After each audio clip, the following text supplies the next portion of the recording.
ये है दैनिक प्रातःकाल का डिजिटल एडिशन प्रातःकाल लाइव। जैन समाज में मुंबई से लेके राष्ट्रीय स्तर तक जानी जाती हैं अपनी समाज सेवा के लिए, और आज हम उनसे जानेंगे उनके जीवन के सभी अहम पहलुओं के बारे में। जो बोलते हैं ना, उनकी बोलियां जो रहती है ना, तो उनकी सबसे ज़्यादा बोलियां इनकी थी। तो बोला ये इनको समाज में इतना इंटरेस्ट है, तो फिर मुझे भी समाज के लिए कुछ करना चाहिए। सर, आप एक बिजनेसमैन हैं और उसी के साथ साथ आप समाज सेवा भी करते हैं, तो ये जो समाज सेवा करने की जो आपने शुरुआत की है, इसका ख्याल आपको कब आया? गुरुदेव द्वारा जो भी संस्थाएं चलाई गई हैं उसमें आपका क्या योगदान रहा है? सर, इसके अलावा आपने समाज में और भी कार्य किए हैं, उस बारे में भी हमें बताइए। अभी उपासरे बने, यहाँ भी जगह बनी, आज भगवान की दया से सब जगह में ट्रस्टी हूँ और हर जगह अपने हिसाब से मैंने समाज के लिए जो बन सका वो किया। महाराज साहब के ठहरने के और जो उनकी समाधि बनी हुई है वो मेरी जगह पे बनी हुई है। ये मेरे को आज योग के बहुत मेरी ज़िंदगी में समझो सबसे ज़्यादा खुशी की बात ये है। अपने समाज में मैं फर्स्ट हमारा मेवाड़ का जो पात्र बना ठाकुर द्वार में, वहाँ पे मैं ट्रस्टी बना। उसके बाद हमारा जितने भी मेवाड़ के छोटे विरार है, जगह जगह जो भी छोटे पात्र बने, उसमें मेरा सहयोग है। प्रवासियों से मिलकर उनके मन की बात जानने के साथ ही उनके संघर्षों की कहानी, सामाजिक और धार्मिक योगदान, पारिवारिक एवं कारोबारी जीवन जैसे विषयों पर चर्चा के लिए प्रातःकाल लाइव ने शुरू किया है अपना खास कार्यक्रम संवाद, जिसमें हम प्रवासियों से लगातार संवाद साध रहे हैं। जिन लोगों ने संघ समाज के उत्थान में कुछ योगदान दिया है, उनकी कहानी को आम जनमानस तक पहुंचाने का हमारा लक्ष्य है। संवाद के इस एपिसोड में मेवाड़ के एक ऐसे दंपति से आप रूबरू होंगे जिनके सामाजिक जीवन से काफी कुछ सीखा जा सकता है। तो आइए मिलते हैं स्थानिक वासी जैन समाज में नारी शक्ति की प्रतीक बेबीबेन डागालिया और उनके पतिदेव नंदलाल डागालिया से, और देखते हैं हमारी संवाददाता अलमास सिद्दीकी ने उनसे क्या संवाद किया है। सबसे पहले बात करेंगे बेबीबेन डागालिया से और जानते हैं उनके मन की बात, फिर नंदलाल डागालिया से संवाद साधेंगे और समझेंगे उनकी कहानी। नमस्कार, इस वक्त हमारे साथ बेबीबेन डागालिया मौजूद हैं, और जो जैन समाज में मुंबई से लेके राष्ट्रीय स्तर तक जानी जाती हैं अपनी समाज सेवा के लिए, और आज हम उनसे जानेंगे उनके जीवन के सभी अहम पहलुओं के बारे में और हम उनसे चर्चा करेंगे। आपका बहुत बहुत स्वागत है। सबसे पहले मैं आपका परिचय जानना चाहूँगी, आपकी शिक्षा और आप अपनी फैमिली के बारे में बताइए, आपकी शादी, बच्चे सब। मैं मुंबई में मेरा जन्म हुआ जी। मेरे पिताजी का नाम सुंदरलाल जी चकलोट, मम्मी का नाम मोहनी देवी किस्मी देवी चकलोट जी। और आपका जो राजस्थान से मुंबई तक का सफ़र है वो किस तरह से हुआ? धर्म में हमारे घर में सबसे पहले मेरे दादाजी स्वाध्यायी थे जी। तो धर्म के संस्कार तो हमारे घर में पहले से ही थे। फिर जब मैं छोटी थी, जब भी मैं 10वीं तक मैंने क्लास की जी। और पढ़ती कमर में खुद बुलाती थी, और इस तरह से, और स्कूल में जो प्रोग्राम होते थे उसका संचालन मैं करती थी जी। तो मेरे को इसके लिए बोलने की आदत पहले से ज़्यादा थी। और फिर शादी करके 1975 में मेरी शादी हुई, नाता द्वारा आई, और उसके बाद में साल भर में वहाँ रही। उसके बाद में मैं बॉम्बे आ गई। फिर बम्बई में मेरे 3 बच्चे हैं, 2 लड़के और 1 लड़की है जी। और उनकी शिक्षा आराम से हो रही थी। और उसी के बीच में गुरुदेव सौभाग्य मुनि जी महाराज साहब का मुंबई में आना हुआ जी। और उनका ठाकुर द्वारा में चातुर्मास था। तो मैं जब भी बीती रहती थी तो रोज़ उनके वहाँ पे जाती थी, और उनमें सबसे ज़्यादा जो बोलते हैं ना, उनकी बोलियां जो रहती है ना, तो उनकी सबसे ज़्यादा बोलियां इनकी थी। तो बोला ये इनको समाज में इतना इंटरेस्ट है, तो फिर मुझे भी समाज के लिए कुछ करना चाहिए। तो जब ही से मैं जुड़ी थी, लेकिन बच्चों की पढ़ाई के पीछे मैं पीछे रहती थी। तो फिर महिलाएं समाज में आती थी, वो बोलती थी भाई बहन आप समाज में आओ, आप बहुत अच्छा बोलते हो, गाते हो। जी। और फिर मैं बोला नहीं नहीं, मेरे छोटे छोटे बच्चे हैं और उनकी पढ़ाई को मुझे देखना है, घर का काम भी रहता है। जी। तो फिर उन्होंने क्या किया कि इनको फ़ोन किया, जब भी घर में फ़ोन तो रहते नहीं थे। जी। इनको फ़ोन किया तो भाई साहब आप इनको भेजोगे तो हमारे लिए बहुत सुलभ होएगा। जी। तो फिर इन्होंने मेरे को बोला कि तू जा। तो इनकी प्रेरणा से मैं समाज के अंदर, क्योंकि समाज में जाने के लिए तन मन और धन तीनों की ज़रूरत होती है। समाज खाली तन मन से नहीं चलता है, धन की भी ज़रूरत होती है। तो ये उनको बिंदास बोले तू जा और तेरे को जितना हो सके तू कर। जी। और मैं ये समाज के अंदर बहुत अच्छी तरह से काम कर रही हूँ, जब भी से मैं ये काम कर रही हूँ। मेरी जानकारी के अनुसार आपको बड़े बड़े मंचों पर कई तरह के पुरस्कार मिले हैं, तो आप उस बारे में थोड़ी जानकारी दीजिए। और आपने मेवाड़ के साथ साथ और किन पदों पे काम किया है उसके बारे में भी बताइए। मैंने मेवाड़ महिला मंडल में तो मैं आज दिन तक हूँ। अध्यक्ष पद के बाद में फिर मैं 2 बार उप प्रमुखा पद पे रही। जी। और उसके बाद में मैं आज भी कार्यकारी संरक्षिका के रूप में सेवा दे रही हूँ। और उसके अलावा मैं जैन कॉन्फ्रेंस के अंदर पहले मंत्री पर रही थी, उसके बाद में उपाध्यक्ष पर रही थी। उसके बाद में मैं ज्ञान प्रकाश योजना की 2 बार राष्ट्रीय अध्यक्षा रही हूँ। और उसके बाद में बिहार धाम योजना की अध्यक्षा रही हूँ। और आज मैं प्रमुख मार्गदर्शिका के रूप में सेवा दे रही हूँ।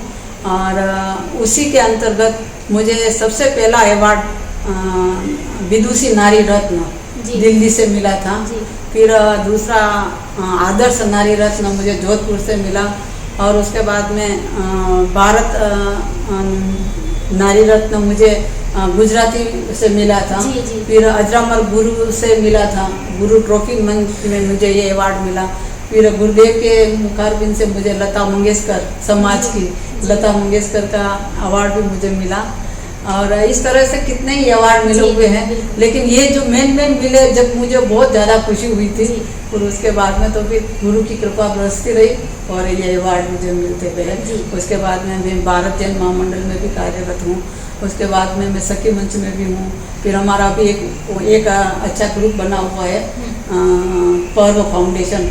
उसके अंदर अभी 2 दिन पहले एक लड़की दोनों खाली अंगुली ऊपर चलती है, उसका पूरा पाँव नीचे नहीं टिकता है, वो उसका ऑपरेशन करवाया पर्व फाउंडेशन के ऊपर। और कितनी 6 साल की लड़की है। तो ऐसे और फिर अपन को हमने 2-3 व्हील चेयर उसको गिफ्ट में की। ये सब हम मेवाड़ महिला मंडल के अंतर्गत तो सब कर ही रहे हैं। जी, आप मेवाड़ महिला मंडल से आपको पहचान मिली और आप इसकी अध्यक्ष भी रह चुकी हैं। तो आपको इस कार्यकाल के दौरान जो भी प्रमुख उपलब्धियां थी वो क्या थी आपकी? वो मैं जब अध्यक्ष बनी 2001 में, तब मैंने सब अच्छे से काम हो रहा था। सबसे पहले तो जो मंडल नहीं बने थे गांव में, उस गांव में जाकर, शहर में जाकर के पहले तो मैंने मंडल बनवाए और उसमें हमारी पूरी टीम भी रहती थी।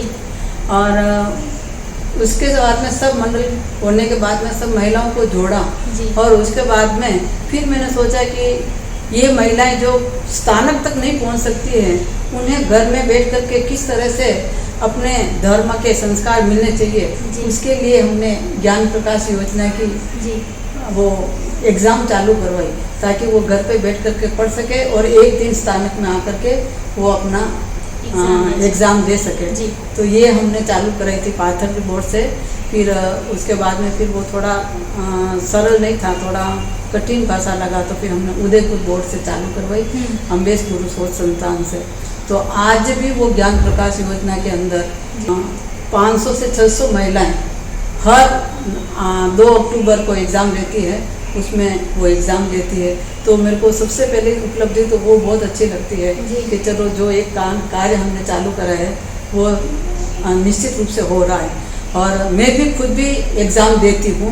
मैंने अभी 24 श्रेणी की एग्ज़ाम दी और उसका रिजल्ट भी आ गया, 9 मार्क्स मुझे मिले। और दूसरा, मेरे कार्यकाल में जब एक साड़ी जो एक महिला मंडल को एक निश्चित रूप से पहचान सके, कहीं जा करके खड़े रहे हो तो संगठन लगे जी। तो वो एक पीली साड़ी जो मैंने चालू कराई थी मेरे कार्यकाल में जी। वो आज पूरा राजस्थान, गुजरात और बॉम्बे तक ये साड़ी चल रही है। तो वो उसकी भी मुझे बहुत खुशी जी। है। दूसरा एक हमने वो बेच बनवाया था जी। ये आई कार्ड अपन दिखावे तो ऐसा लगे कि हम जैन समाज के कुछ हैं करके जी। तो वो आई कार्ड हमने चालू करवाया था। और इस तरह से फिर हम सेवा संस्कार के लिए अनेक कार्य गतिविधियों से करते रहे जी। ये मेरे कार्यकाल की मेन उपलब्धि है। और 2 महीने जो एक सम्मेलन चालू किया था, दूसरा सम्मेलन मैंने किया था सांता क्रूज में चंद्रकला जी महाराज साहब के सानिध्य में, और तीसरा किया था मैंने अपना बांडुप में राजमती जी महाराज साहब और विजय प्रभा जी महाराज साहब के सानिध्य में। तो वो दोनों उसमें कम से कम 1000-1500 महिलाएं एक साड़ी में थी। वो दिन हम लोग जब गुजर रहे थे तो सब गाड़ी वाले बोलने लगे कि ये कोई मोर्चा लग रहा है करके, क्योंकि सब एक साथ ट्रेन से बाहर निकली ना, तो वो जो सीन देखने लायक था तो वो देख करके बहुत खुशी हुई थी। बस ये मेरे कार्यकाल की मेन उपलब्धियाँ हैं। जैसे कि आपने बताया कि किसी तरह का इम्तिहान होता है तो उसके बारे में आप थोड़ी सी बताइए हमको। इम्तिहान के बारे में मैं अब आज को आपको बताती हूँ। जब मैं सेकेंड बार जब बनी थी अध्यक्ष तो मेरे एक लड़के का एक्सीडेंट हो गया था जी। तो मेरे को लगा कि मैं नहीं कर पाऊंगी ये, लेकिन इनकी राय बोलता नहीं तू कर सकेगी, कल बच्चे का मैं संभालूंगी। और इतने महाराज साहब मेरे घर में आकर के बच्चे को मंगली दे के गए और वो मेरे को बोले बेबी बहन तू कर सकती है, तेरे बच्चे के लिए जाप हम करेंगे। तो वो क्षण मेरे लिए बहुत अनमोल क्षण किए थे। और आज वो लड़का भगवान की दया से हमारी ज्वेलरी शॉप में बैठता है जी। और उसके आपके जैसी बड़ी लड़की भी है और एक लड़का भी है और संपन्न घर है। जी, मैं यहाँ पर आपसे एक और सवाल पूछना चाहूँगी कि जो मेवाड़ की जितनी भी महिलाएं हैं उनमें आप किस तरह का बदलाव देखते हैं? महिलाओं में बदलाव, महिलाएं काम बहुत अच्छा कर रही है, आने वाली अध्यक्षाएं भी अच्छा कर रही है। और मैं बदलाव में इतना ही चाहती हूँ कि जो ये चकाचौंध जो बाहर जा रहा है, दिखावा जा रहा है, वो थोड़ा कम हो करके थोड़ा हमें और ज्ञान के ऊपर होना चाहिए। जो हमारे गुरु ने हमें दिया है उन गुरु का ज्ञान हमें घर घर में बांटना है, तो उसके लिए हमें ज़्यादा कोशिश करनी चाहिए। तो बस हम गुरु के प्रति समर्पित रहे, क्योंकि गुरु से बड़ा कोई नहीं है। तो बस हमें वही है कि हम दिखावे से हट करके गुरु के ज्ञान को हम घर घर में बांटे, समाज में बांटे और पूरे भारतवर्ष में बांटे। ये मेरा उसमें थोड़ा बदलाव होना चाहिए और हो भी रहा है। आने वाली सभी अध्यक्षाएं अच्छे से अच्छा कार्य कर रही हैं। जी जी, धन्यवाद। अभी हमने बात की बेबी बहन डागलिया जी से और अब हम उनके पतिदेव नंदलाल जी डागलिया से जानेंगे, उनसे चर्चा करेंगे और उनके संघर्ष की जो कहानी है हम जानेंगे। सर, सबसे पहले आपका बहुत बहुत स्वागत है। मैं आपका परिचय जानना चाहूँगी सबसे पहले, और आपका जो राजस्थान से मुंबई तक का सफ़र है वो किस तरह से आपने तय किया उस बारे में। मेरा नाम नंदलाल डागलिया है जी। मैं नाथद्वारा राजस्थान से हूँ। वहाँ मैंने SSC तक पढ़ाई की। उसके बाद मैं बॉम्बे आया और 6-8 महीना स्कूल पढ़ने के हिसाब से ही आया था, लेकिन वो आगे पढ़ाई हो नहीं सकी। उसके बाद मैं यहीं बिजनेस में लग गया। मैं बॉम्बे VT में पहले रहता था, वहाँ पे बिजनेस करता था। और 1989 में मैं विले पार्ले में आया। उसके बाद मैंने 2 साल थोड़ा बिल्डिंग लाइन का काम किया था। उसके बाद 91 में मैंने प्लाईवुड का काम शुरू किया। 91 से 99 तक प्लाईवुड में था। वो प्लाईवुड की दुकान चालू रखी और उसके बाद 2000 में मैंने ये विले पार्ले में PN ज्वेलर्स का बिजनेस चालू किया। वो अभी तक चल रहा है। जी जी, बिल्कुल। जिन दिनों आप मुंबई आए तो आपके संघर्ष के दिन थे, तो उन संघर्ष के दिनों की कुछ अहम यादें आप हमसे साझा कर सकते हैं। संघर्ष तो क्या, हम लोग जब भी बॉम्बे में आया था, मैं बॉम्बे तो हमारा भी एक छोटी दुकान थी वीटी में, जी वो सब हमारे भाई लोग के शामिल थी, जी रूम के पीछे रहते थे। उसके बाद 1980 में हम लोग अलग हुए। उसके बाद मैंने मेरा खुद का बिजनेस चालू करके 83 में पहला एक घर लिया, जी उसके बाद एक बड़ा घर लिया और वीटी में ही मैं रहता था। उसके बाद जवेरी बाजार में एक बिजनेस दुकान ऑफिस ली जी और 1989 या 90 में मैं विले बारले में आ गया जी जी और विले बारले में बिजनेस करता था। और पीएन ज्वेलर्स जब चालू की, जैसे ही चालू की मेरे बच्चे का एक्सीडेंट हो गया था जी और एक्सीडेंट ऐसा हुआ कि 27 दिन हॉस्पिटल में रहा और 1.25 साल घर पे रहा। वो टाइम में मैं अपना बिजनेस सब भूल गया। मेरे को विले बारले रहते हुए भी मैं 6 महीने तक वो मैंने दुकान नहीं देखी जी और बच्चे का इलाज कराया सब। गुरु भगवान कम से कम नहीं समझ लो 40 से 50 हमारा साहब टोटल हमारे इधर आए जी और इनको आशीर्वाद दिया, मांगलिक दी और उनके और गुरु के प्रताप से आज बच्चा ठीक हुआ। जी, वो दिन मेरे लिए बहुत ही मुश्किल के दिन थे कि मेरे को ऐसा लगता था कि भाई मेरे को बिजनेस चाहिए ही नहीं, मेरा बच्चा अच्छा हो जाए। जी बिल्कुल मैं सब ठीक उसके बाद बच्चा भगवान की दया से आज अच्छा भी हो गया जी और उसकी शादी भी हो गई, 2 बच्चे हैं और फैमिली आराम जी, से जी, चल बिल्कुल। रही है। और वो अभी पीएन ज्वेलर वही देख रहा है। जी नंदलाल जी, जैसे कि 2 साल पहले दुनिया में बहुत वैश्विक महामारी आई थी, उस समय देश और पूरे दुनिया में बहुत ही बुरा माहौल था, सब लोग परेशान थे, तो आपने क्या अनुभव किया? मैं जब पहला लॉकडाउन लगा था कोविड का तो मैं राजस्थान में था। जी तो राजस्थान में मेरा वही सेम डे जिस दिन एक दिन का लॉकडाउन लगा उस दिन का मेरा बॉम्बे आने का टिकट था। तो बच्चे ने मेरे को फ़ोन किया कि पापा आज लॉकडाउन लगा हुआ है, अपने को कोई आपको गाड़ी या कोई नहीं मिलेगी, जी तो आप 1-2 दिन के बाद टिकट करा के आना अच्छा रहेगा। तो मैं वो हिसाब से वहाँ रुक गया जी और फिर वही लॉकडाउन लग गया।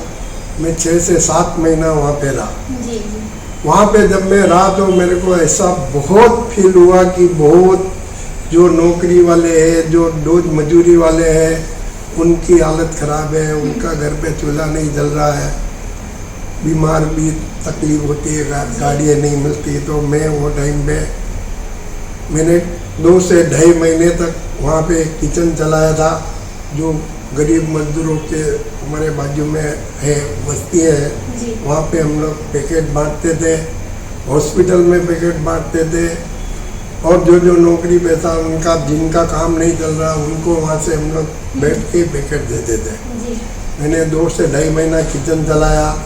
उसमें 1-2 अपने जैन परिवार के बच्चे जिनका दिल की तकलीफ थी, उनको डायलिसिस चलता था, उनकी थोड़े गाड़ी की उनकी हालत नहीं थी, तो मैं अपनी गाड़ी बेच के उनका डायलिसिस कराया 1-2 दिन का। जी और मतलब वो टाइम में हमको ऐसा लगा कि वाकई में अपन तो यार भगवान की दया से ठीक है, लेकिन लोग कितने दुखी है। जी जी तो वो टाइम पे मैंने सेवा मेरे हिसाब से जितना हो सका मैंने किया। जी सर, आप एक बिजनेसमैन हैं और उसी के साथ साथ आप समाज सेवा भी करते हैं, तो ये जो समाज सेवा करने की जो आपने शुरुआत की है, इसका ख्याल आपको कब आया? मैं भी जब ये छोटा ही था 1983 में हमारे गुरुदेव सौभाग्य मुनि पहली बार बम्बई आए थे। जी तो वो टाइम पे कोई मेवाड़ संघ भी बना हुआ नहीं था। तो पहला चौमासा हम लोगों ने ठाकुर द्वारा में नेमानीवाड़ी में 83 में कराया। जी वो टाइम पे फंड के लिए भी सब हम लोग छोटे ही, ज़्यादा ग्रुप नहीं था, तो हमने वो टाइम पे वारियाँ लिखा के जितने भी थोड़े जन थे हम लोगों ने वो जो महाराज साहब का चौमासा कराया। और वो चौमासे में थोड़ा अपने को 4 महीना जाने का मौका मिला, तब से थोड़ा समाज का ठीक लगने लगा। जी उसके बाद हमने मेवाड़ संघ बना, उसके बाद हमने पहले ठाकुरद्वार में उपासना बना पहला, उसमें भी आज अपने पिताजी का भगवान की दया से नाम लग रहा है। उसके बाद समाज सेवा में आगे करते गया, जहाँ भी उपासरे बने, जहाँ भी जगह बनी, आज भगवान की दया से सब जगह में ट्रस्टी हूँ और हर जगह अपने हिसाब से मैंने समाज के लिए जो बन सका वो किया। सर, आपके गुरुदेव द्वारा जो भी संस्थाएं चलाई गई हैं उसमें आपका क्या योगदान रहा है? वैसे तो मैं सब गुरुदेव की संस्था में जो भी संस्थाएं बनी है उसमें मैंने मेरे हिसाब से या मेरे सहयोग दिया है और मैं सब जगह ट्रस्टी हूँ। लेकिन एक बहुत खुशी जब होती है तब एक अपने गुरुदेव मदन मुनि महाराज साहब के लिए मेरी जो आज घोड़ा घाटी पे बनी है वो मेरी जगह उनके गुरुदेव के काम आई और वो जगह आज गुरुदेव की जो दोनों भवन बने हुए हैं महाराज साहब के ठहरने के और जो उनकी समाधि बनी हुई है वो मेरी जगह पे बनी हुई है। ये मेरे को आज लोग के बहुत मेरी ज़िंदगी में समझो सबसे ज़्यादा खुशी की बात है ये है कि मेरी वो जगह गुरुदेव के काम आई और आज वो समाधि मेरी जगह पे बनी हुई है। ये सबसे बहुत बड़ी मेरे लिए उपलब्धि है। सर, इसके अलावा अपने समाज में और भी कार्य किए हैं, उस बारे में भी हमें बताइए। हमारे समाज में मैं फर्स्ट हमारा मेवाड़ का जो उपासरे बना ठाकुरद्वार में, वहाँ पे मैं ट्रस्टी बना। उसके बाद हमारा जितने भी मेवाड़ के छोटे विरार है, जगह जगह जो भी छोटे उपासरे बने उसमें मेरा सहयोग है। मैं मेवाड़ भवन गोरेगांव का गोल्डन ट्रस्टी हूँ। उसके बाद मैं भीलवाड़ा जो अपना एम्बेस हॉस्पिटल है उसका ट्रस्टी हूँ। उसके बाद मेरा नाथद्वारा मानजी स्वामी कड़िया स्थल फतेहनगर पावन धाम और सब जगह मैं ट्रस्टी हूँ। ऐसा कोई मेरे ख्याल से ऐसी जगह नहीं है जहाँ मैं ट्रस्टी नहीं हूँ। और अभी अभी मैंने उदयपुर में एक उपासरे बन रहा है, उसमें एक हॉल अपने नाम से बनाने का शुरुआत की है, मतलब बने अपनी तरफ से बना रहा है। सर, आप एक समाज सेवी हैं, तो इस पद पर आपने जो भी समाज सेवाएं की है तो आपको कई सम्मान से सम्मानित भी किया गया, तो उस बारे में आप बताइए। समाज के लिए तो मेरे से जितना बन सका उतना मैंने किया है, लेकिन मैंने 2016 में राष्ट्रीय जैन एकता मंच में जो शादियाँ गरीब बच्चों की शादियाँ कराई है उसमें भी मैंने मंत्री और उपाध्यक्ष पद पे काम किया और वहाँ पे हमने शादियों में हमने मेरा से वो जो योगदान दिया था उसमें मेरे को मेवाड़ रत्न का अवार्ड मिला। उसके बाद मेरे को 2018 में अम्बेस गुरु सेवा संस्थान से मेरे को भामाशाह का अवार्ड मिला और मैंने 2019 में जो ये कोविड की फाइटिंग किया था उसमें मेरे को महावीर इंटरनेशनल के थ्रू मेरे को कोविड फाइटर का अवार्ड मिला और मेरे को प्रातःकाल अपना प्रवासी से भी मेरे को अवार्ड मिला और मेरे को समाज से भी किसी ने अवार्ड दिए हैं। आज दिन तक मेरी सेवा जो हो सकी मैंने की है। अगर आप ये कार्यक्रम YouTube पर देख रहे हैं तो हमारे चैनल को जरूर सब्सक्राइब करें और Facebook पर देख रहे हैं तो हमारे पेज को लाइक करना ना भूलें।